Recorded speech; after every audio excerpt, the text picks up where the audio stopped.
Singer Neha Kakkar और रोहनप्रीत सिंह की मुलाकात अगस्त 2020 में हुई थी, जब दोनों नेहू दा व्या के म्यूजिक वीडियो की शूटिंग कर रहे थे। 2 महीने बाद के रोमांस के बाद दोनों ने शादी की। अब नेहा ने खुद इस बात का खुलासा किया है कि रोहनप्रीत सिंह शुरू में शादी करने के लिए तैयार बिल्कुल नहीं थे, लेकिन एक दिन नशे की हालत में रोहनप्रीत सिंह ने नेहा से कहा कि वो उनके बिना नहीं रह सकते और वो शादी करना चाहते हैं। नेहा ने आगे बताया कि शूट के बाद रोहन ने स्नैपचैट आईडी पर पूछा था और इस तरह उनकी बात आगे शुरू हुई।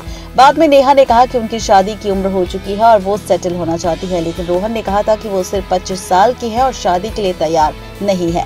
इसके बाद कुछ समय के लिए दोनों के बीच बातचीत बंद हो गई। एक दिन रोहन ने कहा कि नेहू, मैं तुम्हारे बिना नहीं रह सकता, चलो शादी कर लेते हैं। नेहा कहती है, मैंने सोचा कि शायद नशे में रोहन ने ये सब कहा, सुबह भूल जाएगा। अगले दिन शूट के लिए नेहा चंडीगढ़ गई, जहां रोहन उनके रूम में आए और बोले, नेहू कल की बात याद है ना? तब नेहा ने कहा, तुम नशे में थे, मुझे क्यों नहीं याद रहेगी। जब नेहा को महसूस हुआ कि रोहन सीरियस है, तब उन्होंने माँ से बात की और वो तुरंत मान गई। नेहा और रोहनप्रीत की पहली मुलाकात कुछ महीने पहले रिलीज हुए गाने डायमंड द छल्ला की शूटिंग के दौरान हुई थी। इसके बाद दोनों की दोस्ती हुई। कुछ महीनों की दोस्ती के बाद ही कपल ने चटमंगनी पट ब्याह कर लिया।